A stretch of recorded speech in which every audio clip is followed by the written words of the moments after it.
Karine a tika ko embrasser toute chose kaka embrasser maman na kaka avant prodige la Bible comme janvier.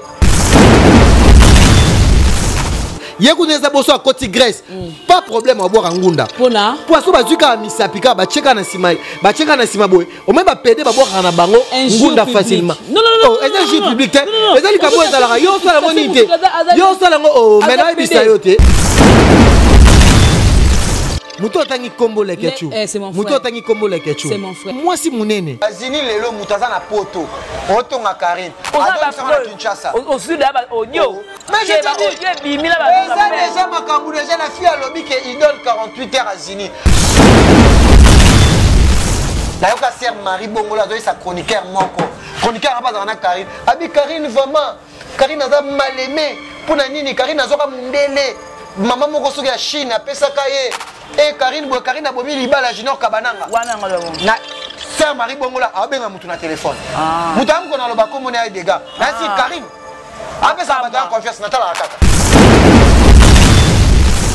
Karine Mokonzi elle doit être sage. Okay. Karine Mokonzi alara na kimia na Kinshasa malgré balobi que Karine azaki invisible na mon ante kimia na Kinshasa. Ya poto Karine azaki malmené. Bato ba posta ki demande que ba ko isa Karine Jambert azaki parmi. Tolongo liango. Babi le pardon est une force qui libère. C'est bien sûr que oui. Balobara yango, muto alinga chela au poison. Ata bozo ngane me foko mama yele ko melana été. Au moins le loko ko bomala baron.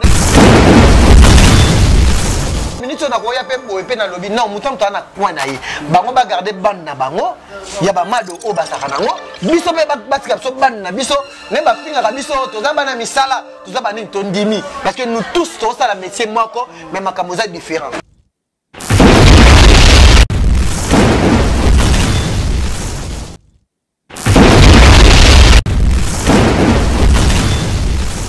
Vous nous captez 5 sur 5 chez vous, partout, à travers votre émission. Micro libre avec la vôtre. Jemima Ibé, les gros bébés de la presse congolaise. Appelez-moi la fille qui dérange. Je crois que vous êtes très émus de me revoir encore parce que moi, 2 jours, on a manqué de santé. Et bien, il a pas dérangé. Alors, encore une fois, je suis là. La fille qui dérange. Je dis merci beaucoup à Guissolo qui est derrière cette caméra. Et aussi merci à Moïse le prof parce que un professionnel à Moussala Zoye Bana. Et aussi merci beaucoup à notre boss JB Koumalou Talevra, pétrolier de Dallas. Les boss très très charismatiques. Merci à notre partenaire Abisso pour que Moussala les cara toujours bien là-bas. Conseil à ma ramounion. Je commence par adosser à maître Senkingasani toujours depuis la Suisse. Merci beaucoup à maman Anna Mokonzi, hein, maman la Chine. Déjà mes sincères condoléances à vous maman et aussi merci à maman Belgique le y a 2 la dame de cœur, maman Belgique 4 la conseillère donc prendre ce rétablissement parce que santé un peu la déranger et aussi merci beaucoup à mon grand frère Dadi Mabi pour azobala lobby les 3 na Paris wana Dadi Mabi motema ya BBC ba ko mapena officiellement marié déjà lobby na 3 na Paris ba Cyril Kina ba Rosala ma trésor ngando ba galeur VIP ba motu ba kozala et ça m'a plaisir. Sur ce plateau je ne serai pas seul, je serai avec Peggy Titan, hein, le parallélisme, l'intelligent de la presse, tout il a des choses à dire. Vous allez brancher, tout le par rapport Batou qui n'a pas voyage, tout le monde a moins silence. Voyage il y a les ketchup, trop de live et n'a pas live. Au sorti quand on bête à baninga na yo batama va confirmer ba jeton et à part cela les lobes et Karine a bien posté janvier ça fait beaucoup de débats là tout ba ça la bazala rappelle la Karine bazo mon quoi hospitalité on les a raté pourquoi en janvier to comme la fungolango évidemment to côté dossier aux les cas entre Basti ya Fali Ipupa voilà donc na Basti ya Fali Ipupa il s'appelle Peggy Titan. J'avais déjà dit une annonce. Peggy Titan, bonjour. Ouais, bonjour, j'ai Maïbé, la future mariée. Bonjour, Naba Toutou Bola Nabiso. Pourquoi future mariée? Bonjour, Nadjo Lili Atal en chair et annonce. Bonjour, na Marquez Tiama. Babiso Mouni Marquez Tiama, on dit Mathieu, moi, mon bali moro très simple. Ane Mouindou Loanga. Mais boss. Nous autres, mais poche de l'obaka. Ok. Donc, il y a vraiment ça, la rama, au balobaki, travail de titan. Oh. Donc, Biso Bamibala Miké, tu auras tout le monde moulaï. Donc, le roi, il y a Mouni Marquez Tiama, mais tout le monde a 2 mètres, 3 mètres. Ok. Donc je dis un grand merci à Joe Lili, à Talent Cher et Annonce. Et pourquoi pas à Gaylor Mike qui me chante en ce moment. Claire Bobou, la million garçon de Paris. Bah maman, bah chinois. la Chine bamama botalanga likambo oyo ntango bobengaka nga ke moto edoka lelo nde mutu na nga ekodoka mpona makambo ezoleka bino bomonaka biso mito edoka me torespectaka bino torespectaka bamama eza te keno bisanza na ngai ya monoko nakozongisa yango tellement mwana na bino Karine Mokonzi azozongisaka bisanza aux overdoses kala mingi te. Voilà, merci beaucoup d'avoir compris que tu es déjà monté. Tu m'as solo la Peggy Titon. Et là on est les canaux entre on a les ketchum. Nani? Les ketchum. Nani? Les gens te traitent de jaloux, les gens te traitent que aux alaka et retenir la réussite ya muninga, azana Turquie na poto na mboka ya hiver, mboka malili. Mais yo awa ozomo la makamia c'est comme si ils ont gêné en quoi. D'abord Jemima Ibele au moninga na complexité. Voilà. Na décomplexé internet par rapport à ma voix. De c'est moi Peggy Titon. Voilà. Au moni la personne aux autant à combo c'est bien. Bango tourner ba cric na bonne bazo kene c'est bien parce que bango so bake bakati mwa mai bakozala mwa assurance ya ozoma mukanda parce que so ba médecin bazuka misapi na bango bakoti ici et ozala on a problème tunanga nité bakoti na systématique ozo comprendre ngani na zabongo makambo ko bisanga ke kozala jaloux ya kozala osoki nini na bazala ka jaloux na peut-être na eloko na osalati. Moi j'ai déjà voyagé na yebi ndenge ni bafuta ka gros passe na aéroport na yebi ndenge nini bakena kozwa bagage na yo na bino ni mamataka na bagage à main na place batiaka ngo yebisanga est-ce que ngana ko iko malmené bandeko na pona na voyager Jemima Ibele il faut pas tout linga to zalaka moni ba mama na ba bato ba landaka biso air moko ba ko réaliser makambo parce que mutu moko ta ko za la rêve ya mutu ozotanga komo biso nyonso rêve na biso za Karine Mokonzi oyoki a bon entendeur yene nga za bongo za parvenir azaki mutu maboke lelo nzambe o dolobake nzamba mawa assurer parce que au sala formation mon côté ozo comprendre ya tike lelo bozui na bino pour pesa batu muso mal à l'aise na sala ka via concurrence te. OK. Nga d'abord na diapason mo na bangote soki ya bato akoko boakela Francis Bisenda akoko boakela Moura de la presse akoko boakela Barési bato baza diapason moko ngai ko boakela nga diapason mo peut-être na ba Marquez. Vous comprenez? Na diapason moko na ba masala ba Fenech.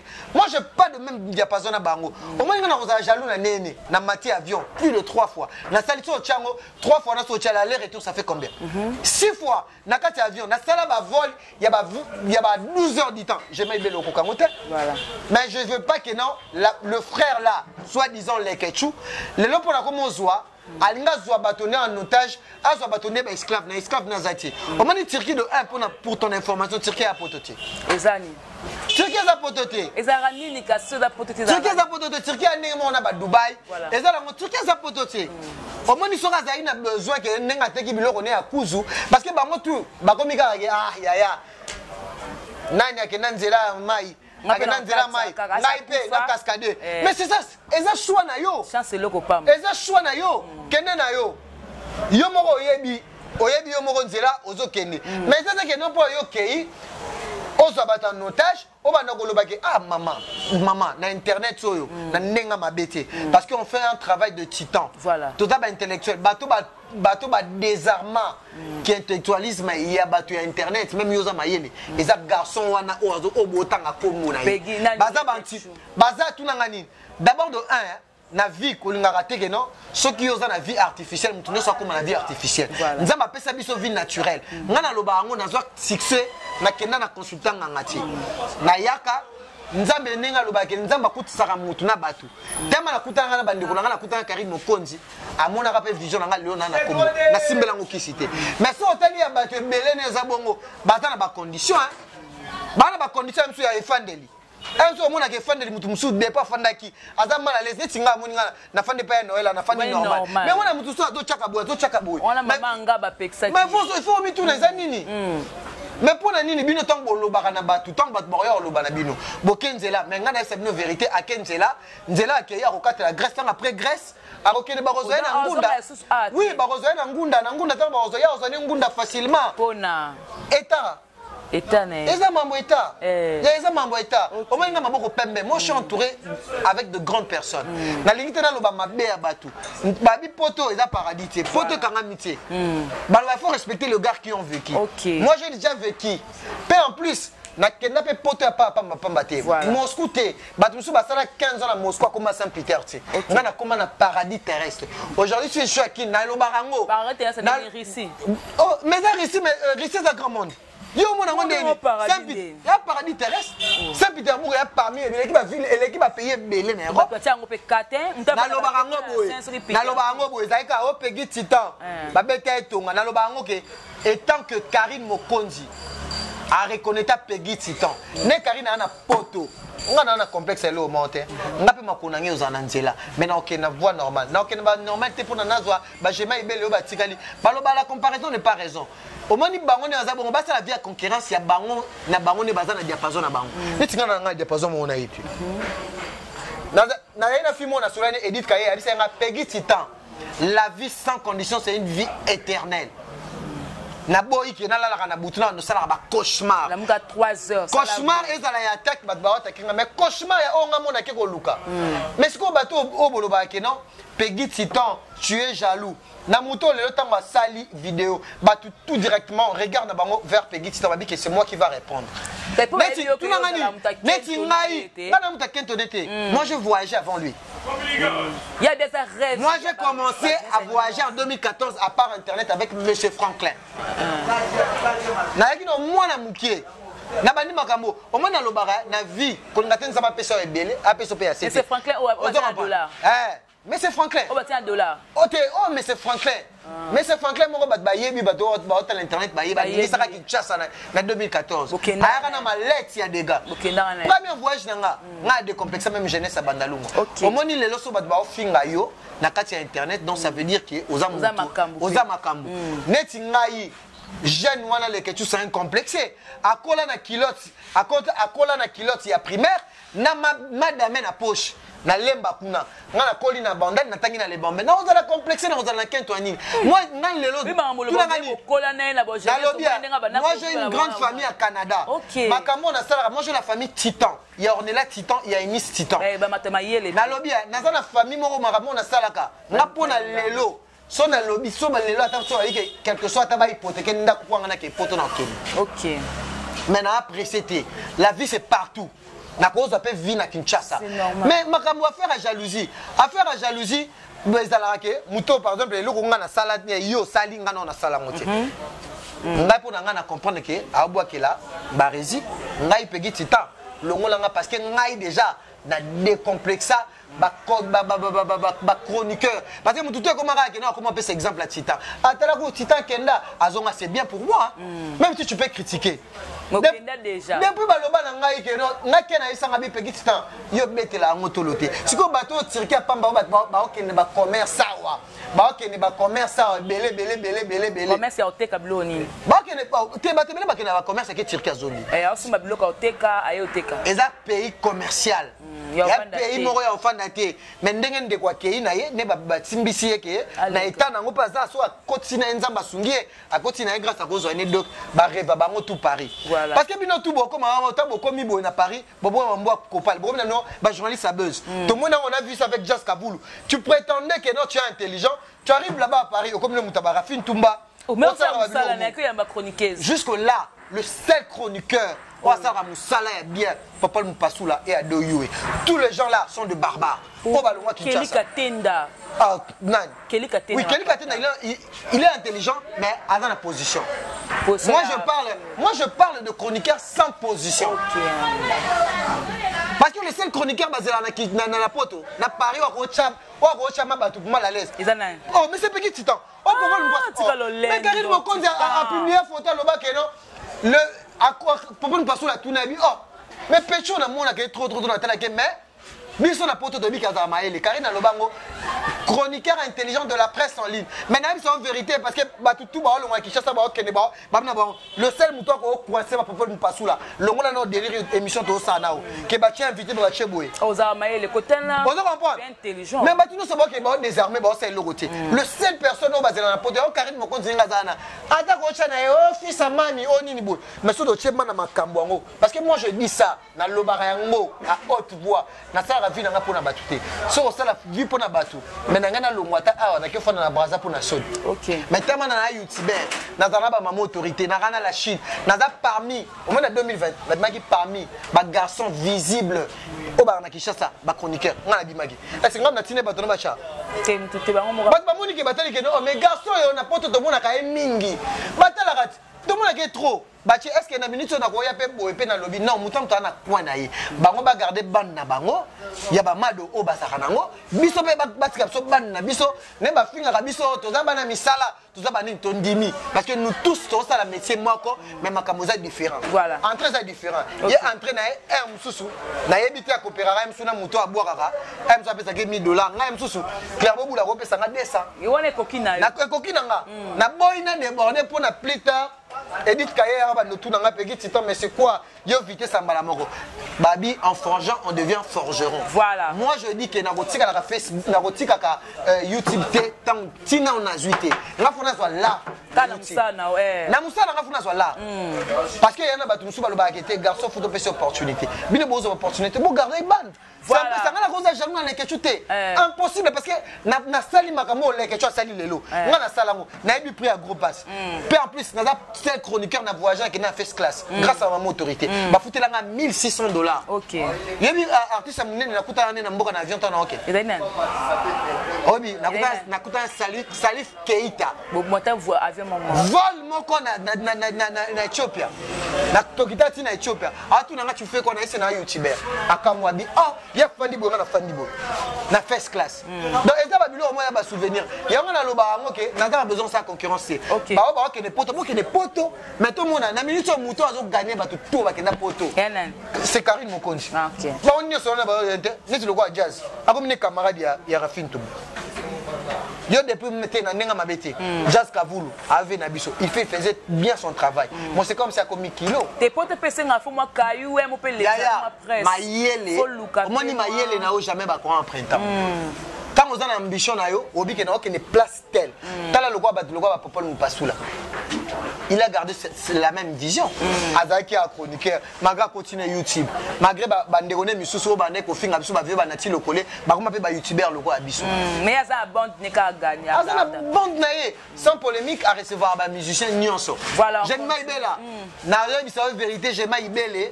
Les Ketchou, c'est un parvenu. Moi, je suis un chroniqueur. Naza vraiment un problème n'a été. Parce que ma maman autorité, maman a dit biso boza bino na bino toza na biso bana Karine.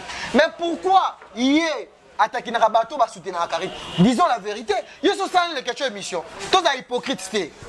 Allo baka na bino ke bana wana parce que lui prétend que non a comme grand comme danger. Yo na lobby a sala émission moko boye. Abi ke bino bolo ba ke na kanga bino 2 ans na internet bo bouger te mais tu as oublié que Peggy Titan pas kanga batu 2 ans internet.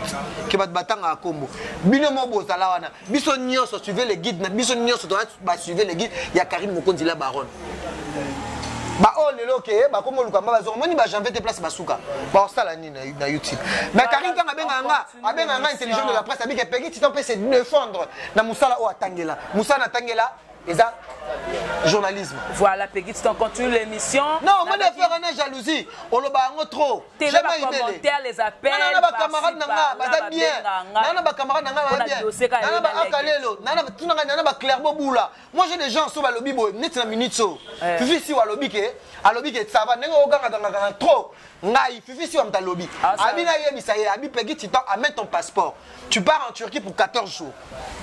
Mais c'est Fifi Siwa qui m'a dit. Fifi Siwa, moi j'ai les relations Peggy Titan. Fifi Siwa, pour la rabat, Fifi Siwa, ça va. Peggy Titan, tellement Yozara Mouto Menara, ça va. Mouto Azoloba, c'est un Mouto Azoloba, Azoloba, Nababiloko Azoloba.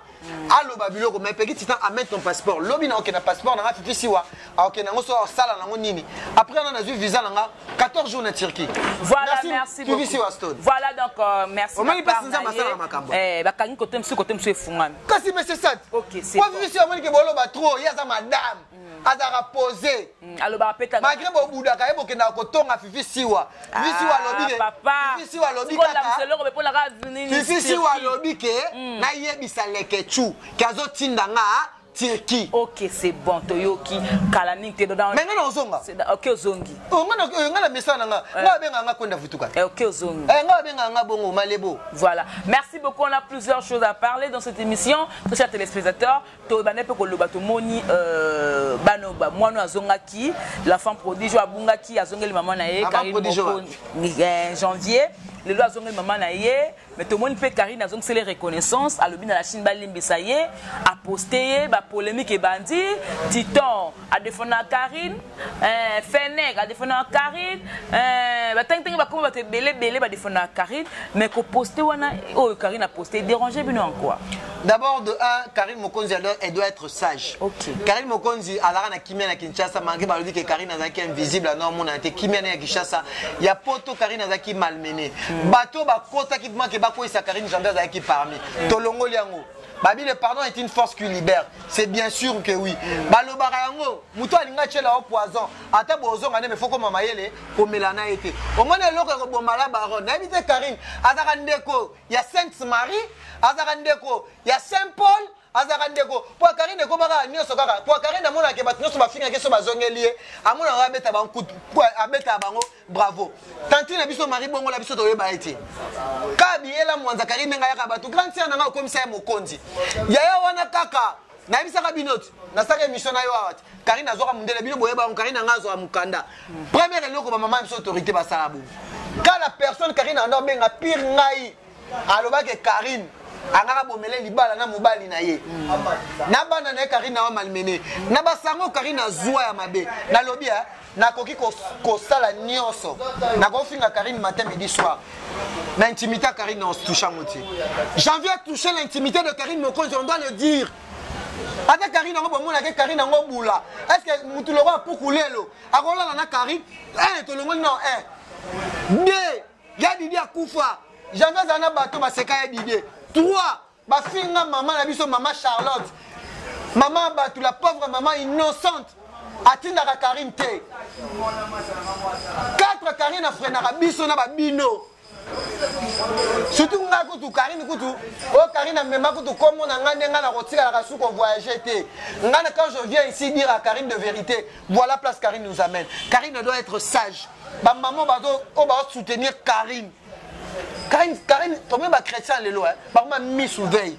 Tu as été que Karine, Azong il a janvier, mais tout a fait. Il y a fait Mousso pardonner, de toucher la maman de Karine qui était innocente. Babenga maman na Coco, babenga maman na maman Charlotte ala tara, eloko bandwe ke la maman baluba.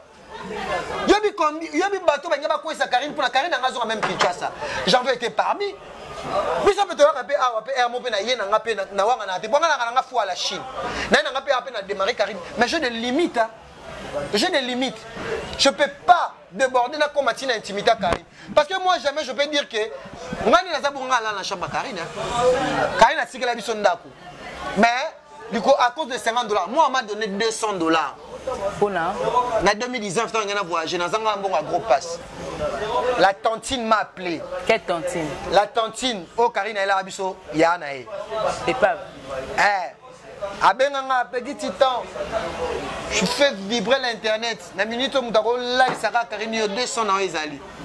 Nous avons batté, ma maman autorité, ma maman, maman Anna Mokonzi, maman Belgique de Yaya 2. Na ba fan mususu 2600 balles. Nanga na voyagé Moutaye Bati. Moutaye ba ngokaka maman générale Akadjelo que je salue. Ma femme mon épouse. Yem taye ba ngokaka. Vous comprenez? Bati mususu kidiba. Pour ngana biso vetre maman Karine Mokonzi même ba janvier. Muto aliembongo na aliembongo vuma ke non ni na Karine. C'est moi. Ngana do kota 10 fois ouais série on nazalaka. Toujours respect à ma maman. Mais je pas la personnalité de Karine Mokonzi, quelle que soit Karine Mokonzi, la façon d'aller. Dernièrement, on a entendu que pas Fiviette Mayamba. Dans le bagi par rapport que Serre Nabiso, Bamibalo, Serre Nabiso Foula, Bangoka Moutouba poignardé, et ça le roi à janvier. Janvier à Sakani, une personnalité à Karine, c'est pas possible. Malgré que Karine a un enfant prodige, on peut étaler la rater. À 5 balles, ça a posté déjà. Donc Karine n'a pas bon. Karine n'a pas bon. Tu me souviens pas qu'on met tapé ma Charlotte Mbata, lobby Karine a olé naï.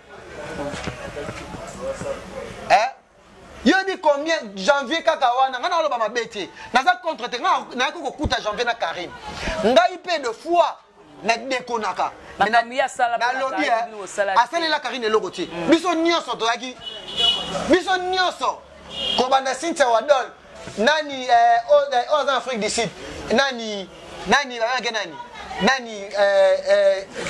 Jaël Show. Na on loba kango. Biso Zalaki ba étape, Karine était notre branche. Et Karine Zalaki est notre racine. Biso tout ba étape. Karine Zalaki racine na biso. Oh est-ce que wanga nango? Mais pour anini? Karine oyo siko ça va tumiter ma passi. Pour ni tira ngana koma nga éparpillé. Ngana comme éparpillé nini? Par-ci par là. Te naza te. Ngana za mona la Chine. Mabe nga le fou à la Chine. Karine mona za bonga sekaka. Nga combien de fois Karine ko benga nga peke tita. Cha moto wana mutu na biso abona nga na ye. Pour nga naza nga déjà ne ba yebi ke non na koma nga ne ba yebi ke na sens sona. Mais na yaka na ba sens mot de fois vrai. Yeba ke nini boko ba mutu ba tu ne ba yebaka. Mais na la Chine ko ba ko abandonner ngate. Nga mana la Chine ma bo toko kabula. Mo ba tu misu ya pege tita. Ba tu misu ya o wana. Ne to koma. Ne to koma ma ke ba tu misu su ba ya pege tita. Ba tu misu pe ba mama misu ba lingaka te na yana démarrer les ketchu. Mais tout ça lisanga, tant tout ça lisanga. Quand tu as lisanga, si on a minute qui par exemple, ba mo ba ya ba dévoiler secret que tantine biso mari bongo la no pesa bomba $50. Et bongo si ko yebisanga, musala o Karine yango na pesa Karine Mokonzi marque déposé. On a pesa ka marque déposé pour ani. Na pesa ka marque déposé pour ani. Na pesa ka Karine Mokonzi marque déposé McDonald's parce que biso nyonso to bando lia na muto Karine. Moi ba 50 siko bateau o bana o tindela ba janvier. Na babiri bambongo $50 au bon bakenda ko poata ko loba même makamba mensonge Nicolas $50 maître Saint Miguel a dit mamona en lo Nicolas $50 moi je reçois plus de $2000 à $4000 on alia na combat Karine je suis reconnaissant mais na ko lingate na yabo na fouté Karine à la merde mais bango tout nangani malgré que non na kuta janvier na Karine je n'en disconviens pas mais déranger le poids ni muto abunga ki muto pona je t'ai resté le seul personne on a bundé la Karine Mokonzi en justice ya ngoni lelo bat ba futanga bako saoté Karine Mokonzi a été malmené na bato alia ina bango malgré que lelo komani Karine Mokonzi a été malmené ngana mema guerre tina suka ngaba kanganga ngaba tukutu mutu mso aisa ngabi peki titon garçon maye le boleki ku Karine yo tanga yebi na poto ne bato yo ko soko mi pari bato bano chaka mais na kuta na vie mo vraiment mamona na yebi été ta mutu mo kwede o pecho lo bamba Karine il m'a donné €100 parfois même tout temps tu as to lo baraba mni to za na ba réserve to ko jamais ko simba ba vie privée à bato quand tu m'as parlé ici de le Ketchou je vais toucher les Ketchou et non sa famille mais Karine Mokonzi comme maman Charlotte comme le roi à papier ngana on rappeler bato Karine Rosilika yango omani bango il faut ba banda ko senga d'abord ba maman pardon ba blessé ba tout trop ba loko ba Tony Makika ba regretta janvier fana ndako Karine janvier la tarelamba Karine omani tout nangani janvier abane ko réceptionner biloko koleka même les Karine ama Mokonzi so janvier zakana Karine bien mais le lo janvier ta tirki azaki makenda ata baloba Karine ngo aimabe nga za na poto mais Karine a sa batu mbongo nga mama 5e vitesse batina mbongo na basala récolte batu mususu mais Karine o chaka na live te boy des titans et ça nango kaka stratégie merci la mère fashion de Nantes ya na lobango Karine Mokonzi du fait que a reconnaître ngake na histoire ya vie na ye nga na za na poto mais nga soko loba na yaka ngaka liboma nga na FC Karine makambo mais na ko toucher personnalité attends lelo mais elle a ça elle a ça mon père de la et après un camarade mon père boyer azarana Karine à chaque fois ntikana lobango lelo azarana langage ka moko que Karine Mokonzi ndenga za bongo na ba effort tout na makamtunde to batwa kenam so ba soanele ba défendre ye Karine Mokonzi awanga la biso alobaki ayebi biso te tellement ba biso je parle de Jemima je parle des Zini je parle de Fenel je parle de Mouna je parle de Peggy Titan je parle de Myriam je parle de Éléphant je parle de bato tout bazala la Karine alobango même dans ma voice botu la Karine pe kimia d'ailleurs pas wanga na rabino ça fait très mal jalousie au moins isoki mutu Karine alobango Karine aleki même ba musicien au moins ba musicien belé baza bomba na ba fante au moins ni mutu muso amona ke Karine ana bato balobela ke ye d'abord ana mutu alobeleti. Et bon, ça, le papier, bon, solo. Non, moi, je connais bien. Tout le monde a dit, Karine attend à ça la témoignage à Vina, attend à suivre en attente. Attends, à ça la Karine, le remonté. On va battre une soupe à Nagaba Koumbi, sa Karine Massoumou, j'ai mis ma. Karine Mokonzi, elle a ses défauts, toi aussi tu as des défauts. Balobake, Moutouta est parfaite. Vous comprenez? Karine, malgré qu'elle a l'obarane, mais Karine a wanga na mutute. Karine est mort à l'obango, lobi que mutune sa ko ya koloba kombo nanga na peksa mutute. Karine a peksa mutute na kombo na yo. Mais elle, si ko ninga za bon muto zo tanga kombo, yene mutazala ka tema za na mutute, akomo zo moi akomo luka zo moi en plaire parce que na biso na yé toi ba fude même badi. Biso tout Karine. Oyokinga? Na biso na yé parce que les abons biso tout en viara Karine rêve na biso ka Karine parce que les abons biso le rotika pe Karine qui mette Karine a marque déposé mon tapé ça combo wana McDonald's marque déposé à YouTube c'est moi Peggy Titan toi ne t'es mal à l'aise écoute à wanga la yaya ngani na zabongo ngana sala musana ngana maman yaya ngana omoninga Karine alkaina wanga oh mais maman mais ça fait très mal mais maman ko landa ka babilo ko wana tie omoni peut-être ils ont une intoxication vous comprendre Karine Mokonzi azana ba camarade na ye auto yebi ba garder bande qui camaraderie na bango nous on fait notre travail ozo sala musala na yo omoni de lobara bato lelo ba loba que non Karine Mokonzi a été malmené dans l'injustice bato bayaka boye Karine boye mais bino boyaka kaka tamu Karine elinge déranger bato nde boye koloba non biso to la vrai amour et pas à Karine parce que to ko poni yango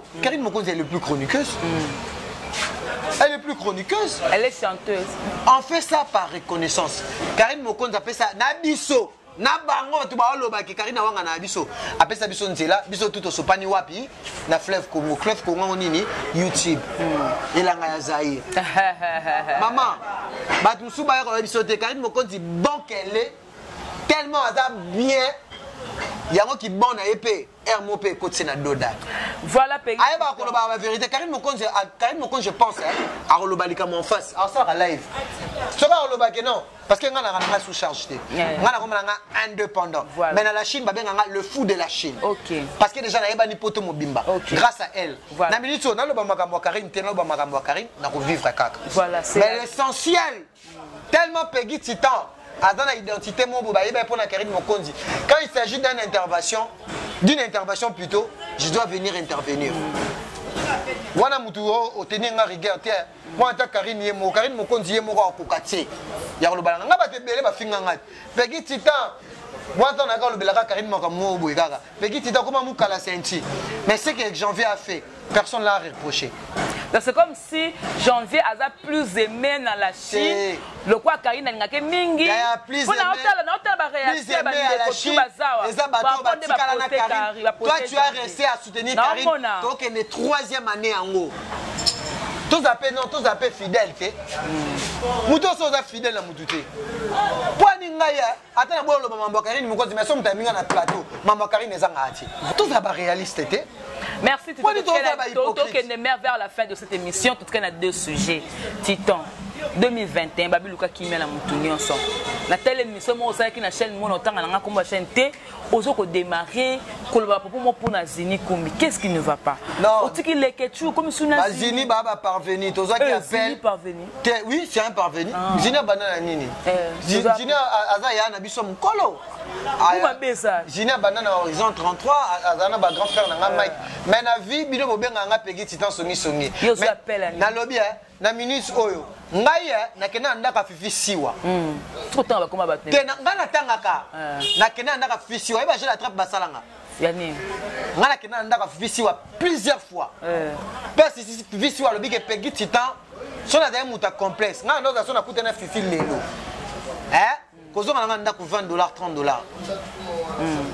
le seul chroniqueur ya YouTube pour akota tina chambre Fifi pour ani Fifi alinganga Fifi abike ozala na Karine mais otikala ko finganga jamais mais bango na bango bakomi ba postane au moins ozo comprendre à mon appel respect nanga son azaki garçon moko boye ya complexe mais na tonga na lo maman voisine mais na tonga même Karine plusieurs fois mais naza yokanga naza kasona combien pas ndaka Fifi siwa oh peki ya peki titan ya benga tatu ah biloko ezala nat mona ni pas na une alliée em soko to so bien peki titan so ngoke na ote lala na yo ana zonga ba jena oui ana zonga ba jena trappe mona okabilanga mais aucun jour ngasi na za na fanda boina batut batu so bala ba Karine nene kene Karine abifa bo kana ngunda boina boy mais Fifi otalanga munoko nanga kanga Fifi alobika peki titan on a la vérité. Petit temps sera Méline Biloko na comme le roi moi na maman. Je parle pas. Tout ça pourquoi? J'essaie à protéger aussi Karine place Nazali parce que biso na biso zalaka. Si ko ngala lobaka bazini lelo mutaza na poto. Otonga Karine. Adon sana Kinshasa. Au sud là audio. Mais je te dis audio bimila ba. Ça déjà makambu déjà la fille a lobi que il donne 48 heures à Zini. Yana lobake, yana batumsu ba ko profiter. Et pas à Karine Mokonzi la baronne. Au moins ngai makambo à Karine na yaka so na yoki yango neti ta na yoka makambo à Karine na yoka sœur Marie Bongola zo sa chroniqueur moko. Chroniqueur pas na Karine. Abi Karine vraiment Karine a mal aimé pour na nini Karine azoka mundele maman moko so ya Chine apesaka ye et Karine a bomi libala Junior Kabananga. Na sœur Marie Bongola abenga mutu na téléphone. Mutu am ko na loba ko mona dégâts. Na si Karine après ça va avoir confiance na tala kaka o seka mutu ana pe Karine abenga kaka fils tilelo bon loko na loba na émission na loba mambolo solo Karine so azana na ibaka mona wapi na yokango na téléphone selanga nzoto malili à main libre OK ba solo là mutu a solo bi Karine pona nini Karine abomi libala Karine abomi mabala ebele boina boya zo mabala boye Karine kutuneza bongo ye ko simba te Karine il fallait que na YouTube na ye adama ile te ba pesa ka mundele mo Karine alingine mundele te a sala ba vidéo na ye nyoso wana na ko pa Marie Bongola nzamba otalanga sona kosi na fiwa na fils wana OK soki na kosi okufa na kufa OK ngani na za bongo ma sœur na mambo bele nga afana na centimètre ex à Karine. Magana tie pas na belara makasi. T'as la sage que je suis na benga Karine Mokonzi la baronne. Karine a tindé nga $50. Pour l'accès qui est transparent. Peut-être même sous na bat musu ba komona na senti balo ba kena otonga Karine. J'ai rien parlé de Karine en tout sur Anaiti. Et là ka senti ça il faut na chona na mamna ngai ya musique na ba garçon intelligent boina boy. On s'est arrêté là. To suka wana. Relation bon na Karine ne ma sala na temps yokati. Pardon to chuter voilà. Parce que nenga na lo ba vérité. Et belé ba pas Karine Mokonzi pour na bazo ba code pour na ba yebana. Ozo comprendre. To lo ba vérité je mima. Ya te ke bon bomba ka na moté moment Karine Mokonzi a dû vivre jusque là na injustice style lo. Même na poto. Na préféré na Karine Mokonzi ya Kinshasa. Parce que muto a remplacé Karine Mokonzi ya Kinshasa. Ya Fifi Siwa. Stable na palais biloko nyonso Alix Stone. Oh, mam national. Non, ben bon. Avec la mine, tu as l'accent anglais. Yo, bah anglais bien t'es. Vous pouvez t'accorder. Ma bif pas l'accent. C'est dans que l'on a poto. Hein? T'es sûr d'avoir l'accent? Sur l'accent. Donc, au coup, faut un bon côté. Jamais. Voilà, merci de comment chuter.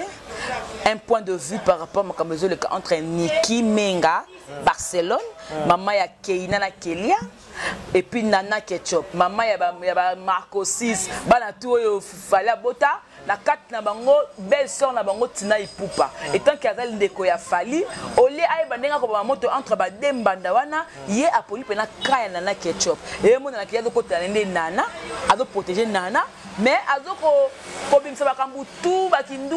tout ce qu'elle dit sur Niki Menga, un peu de vue par rapport à ça. D'abord, l'émission pour la terme, Kobanda Niki, Tina, Nana, baba immature, baba maman tie, baba jeune fille.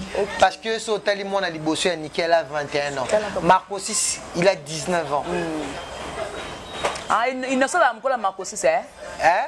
Marco 6, il a 19 ans. Ce qu'on y est bisanga. Exemple, ni ba pesa na ban. Ba détruire foyer. Parce que za la biso to yeba rango pa na baluba papa tabotina bana na basi 10. Bana fo basa nini?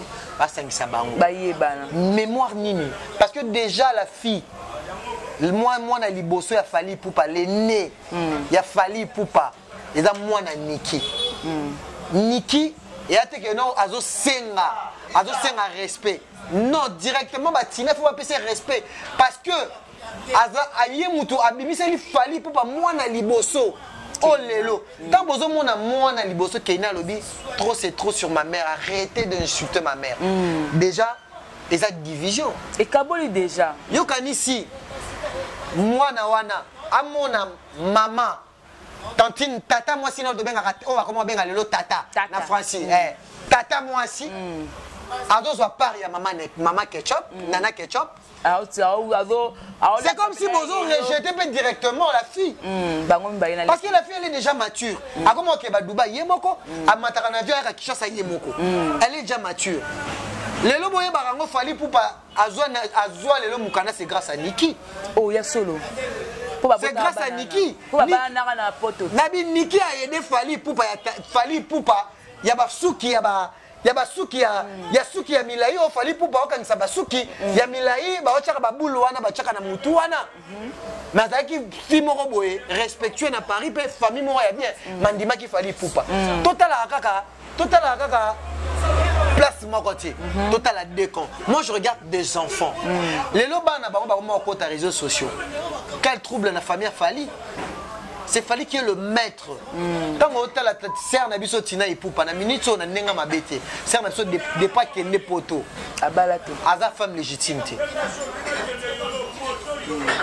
tout le la vérité elle doit pousser Nana à se taire au même mouton a ebi que non aza collé bonga alors ça va justement bon peut-être Niki aujourd'hui peut-être le Niki a été que Fally au comment niveau Fally à quoi ah d'accord à mon égal Fally à une église au milieu du village donc tumbi koto mais na ministre faut kotala na yebité c'est un abisso Niki lelo comme sous vérité comme bima ana bana mi balete aga na mona moko au mwana moko wana ba wanga na kaye ceux qui n'a droit chemin t'as la vérité zobi mais moi non quel est longa Fally non keinate babi ara kelia oh landi longa Fally ozomona là maintenant déjà si maman Niki Menga elle est déjà la mère de 2 enfants de Fally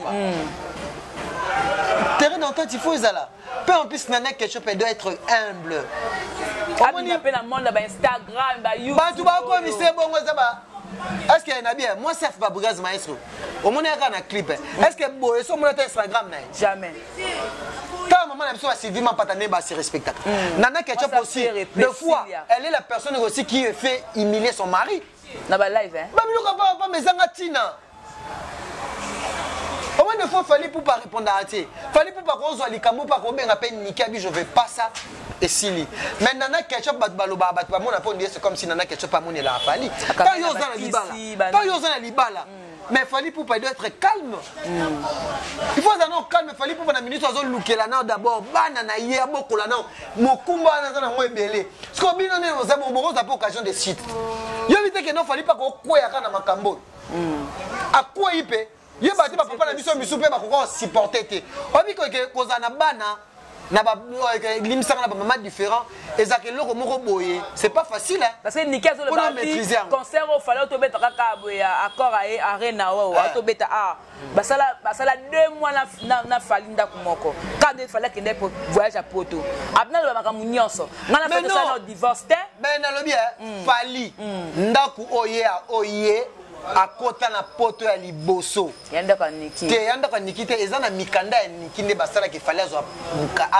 ndaku pona akota na procédure mukanda tous à la paix reconnaissante que maman c'est belette Nana Ketchup fidélité na kindumba ne pesala ke Fally omoni pe nenga mabete oui mais Niki mutupe à la musi marambo parce que c'est pas Niki qui a commencé Nana Ntabada qui est Niki oui c'est Niki qui a commencé là bas statut mais babatela moi pouvoir à mobile na ba tebi ke babi ke libala baloba nini libala moi ne sila rati la lion to ke ndie c'est ça ngo normal so basala ki 2 mois mais papa bana oh et moi ça là déjà comme dans la reine mère la queen mother ça nini ba embela pe Barcelone na tour na bayembelaka epeka beaucoup biso mibali to aloko les corbeaux les renards biso mibali kolanda no biso tondaka te donc c'est kako yo mona teke mobali va marié na palais momi donc ana deux côtés kuna pe bachila ke maya moto kuna pe bachila ke maya moto avec de 18h à 20h azaboy de 20h tilop azaboy voilà c'est normal fallait à star un peu mobile kitoko et un peu permis à cause de c'est belé c'est la polygamie on est en Afrique voilà donc merci beaucoup to on est en Afrique à la fin mais bien qu'il a fallu bien fallait vous mettre on a sepelaka na ye moko fallait ko kufa il y a te bo misila biso mona moko inconnu parce que fallait de son vivant on reconnaît tous les enfants mais soit kufi dans la perte dans nana dans la perte nana babala ite siko niki babala la poto ba divorce na nte parce que niki na apesa e divorce te non niki apesa e divorce te ya botika c'est un peu compliqué c'est un peu compliqué à faire à suivre maka moneke sirène mais elonga na jeune fille wana mukela elonga na senga nana ketchup la reine mère zana motema ya basio bazaka bazana motema munene abetani basa baluba misusu yanga na camarade na ngamo ma papa na bango abota kaka na basi na mboka yaka na bana mama na bango ndimaka bana nyonso ya ye atikala jamais ko lobao mobali nanga sala kaboye nana a comme déjà maman Marco 6 a déjà grand garçon voilà nana alukazwa humilité mokobo ami kitisa ala na nikite ye mtu azana ebonga ayeba ko gérer Fally tellement yende c'est elle qui on connaît voilà. Moi si Fally officiellement batu so tu dis Fally même moi na 6 ans ayi soke nana ketchup mais magla ba bina ba nikite so tu dis bana nyoso wana bana ba 2001 2003 oh non la femme de Fally c'est qui c'est Nana Ketchup elle doit être humble ala ndaba ve le news lelo abota son à 16 basi ana moi si fixé Marie Laure Atos na Kinshasa a yemoko atika moi na 12 ans adata libala fixé depuis que na Canada au moni libala eza loko moko ya prêcher merci abatela libala na ye Fally pour passer son homme OK eza Kenya wana lobakana ndenga ndimaki azabana abebisa ne moralité mo le longa na walinga affaire ki bombanda o na mona ngoza ngona sensité mais moralité ya bana para bana bango ba déjà ba mature ba vraiment ba temporiser moi moto wana parce que sauf fallait on luka terrain d'entente entre nanana nanani bakuta na ba solo là voilà merci merci beaucoup Peggy Titon un dernier mot puis conseil ko pesa Karine par rapport à Kabutu Karine atika sa hypocrisie nga sala nga hypocrisie nga sepeli na nga ngoti Karine fala zelisana en janvier nyonso wana mami postenga pona code nga ou Karine kuna lobango Karine a postenga je suis Peggy Titon que des gens ont connu plutôt grâce na yo ce qu'on a dit ça na mito na yaka Karine pour babilo kona na osala ngo souté o Karine postenga o Karine boy je veux plus faire ça voilà Karine ataza leki ya maman Elisabeth atata leki ya Saint Antoine atata balobaki o Saint Thomas papa ba Karine Karine peut non fois réduire nan OK à réduire non motema aza humain un jour Karine motema na ye et au comme sang vous comprenez un jour Karine ay ba ko kufa biso so ko kufa mais makamoto mona na sa mokilo Karine d'abord a aucun ministère à combat bah l'acception m'a rebellé voilà Karina tika ko embrasser toute chose kaka embrasser mon avant prodige la Bible comme janvier merci beaucoup to comme na suka Peggy Titon là siko ay ça ma Charlotte quand bato ba vinga atako ma Charlotte ngo assemblée makasa alingi bolimbi donc pardon bolimbi c'est ça bien mais ko déborder ça la mabe moni gemima faut na yeba question na yebi ke gemima salelanga na leta moi 10 francs gemima na ozape na moi hein poni biso bande ko na biso likola $50 oya ata yo moko ko pe ba ko mo sakana pe na Karine ngo ba mo sakana pe na Karine ngo Karine ngo na motema koba merci beaucoup Peggy Titon la save va azanga contre bande ko wana tie bande ko le ko faut ba sala il faut ba senga d'abord ne ba senga Karine pardon il faut ba se justifier ba senga pardon d'abord na bato ba toucha bango balinga Karine ba senga ba pardon te voilà to comme ba dédicace papa pardon ba senga pe maman la biso nani ma Charlotte pardon OK ba OK message là capté maman Anna Mokonzi batala ko makasi pesa ba dédicace maman Anna Mokonzi ba dédicace na nga yango wana maman Belgique de Yaya 2 voilà maman Pauline Lumumba R2C Monde maman Gaylor Mike à Paris. Tony Makika, l'homme selon mon cœur. Tony Makika, balobi ke doza awa. Mais non, mais tapé moi tour mon quelques jours. Kalaming. Voilà, merci beaucoup sa numéro. Oh, na Turquie, non qui Turquie 14 jours, c'est pas sa numéro papa, merci. Numéro n'a plus 240. Au moni mabé na au 400 ngara émission boy. Tant pour que na émission ORR. Sombalo ORR. Apérer Jibé Kumaluta. Il faut qu'on soit mesure na technique. Na moni Jemima monter ma pire mingi. Oza Moussala. Merci Jemima. Bah numéro de téléphone. Numéro de téléphone nanga plus 243 82 56 32 754. Edith Kaye. Moi c'est Nzambe. Moi na ifasiki ya solo na pesi mbote. Grâce Chilenga. Na pesi mbote. Kabo Boula Mignon garçon de Paris. Amigo Ngombo Motema Olivier Ngombo maman la Chine. Je vous aime. Voilà, merci beaucoup. Comprenez que c'est avec Tito avec petit Titan. Si l'on a le micro, s'il parle, so Kati était là là. Papa Joe Lili a talent cher et annonce. So to Kati te place to Vana à Daranin. PlayStation Benin. God War. God of War. Voilà. Dans l'espace God of War. Au bout de Martin Siam. Martin Siam. Boss Martin Siam. Il y a un gérant. Boss Azali. Ah, boss Nene. Boss Azali. Gérant Martin Siam. Il y a un gérant. Boss silencieux. Silence. Voilà, tout est bien. Voilà, tout est bien qui finit bien. Je dis merci à Guissolo qui était derrière cette caméra et aussi merci beaucoup à notre boss JB Kumaluta, le vrai Petro de Dallas. Merci beaucoup. 9-3. Voilà, merci beaucoup. Voilà, merci beaucoup. Moi, je dirais seulement ceci. Bateau va comme la rabisso. Bateau va t'aller à live. Il y a bateau sous penga bateau on t'a la tête. Là qui na live moko Néné à Salaki et na ba commentaire nango les gens ont écrit que Karine Mokondi pourquoi tant à Salaka ba live na ye azora temps ya kotanga ba comment bateau mususu atanga comment Jemima c'est comme si a négligearanga tout ça. Il n'a répondu à bino ka mukie. J'ai ma gros bébé, je suis gros bébé de la presse. Naya ko soutenir Karine Tatindangate. Donc Karine na ba live atanga kombo nanga. Atanga kombo nanga te. Ça ne me dit absolument rien. Je suis gros bébé de la presse congolaise. Car moi 2 ou 3 personnes bazalananga. O balinganga pe en dehors à Karine. C'est bon déjà. C'est bon déjà. Donc, Yemoko, Nabino Bato Hotel Arabi Sorotala, place ligne Oyo, considération dans la personne considérée. C'est ce qu'on a considéré Karine. Karine a considéré Ngate. Vous voyez le salade. Vous comprenez? Voilà, surtout prochainement c'était gros bébé de la presse congolaise. Hein, donc, je vous aime bien, je vous amour. Cette histoire éléphant de la presse pour l'assistance naïe. C'en est fini. Au revoir. Bye bye.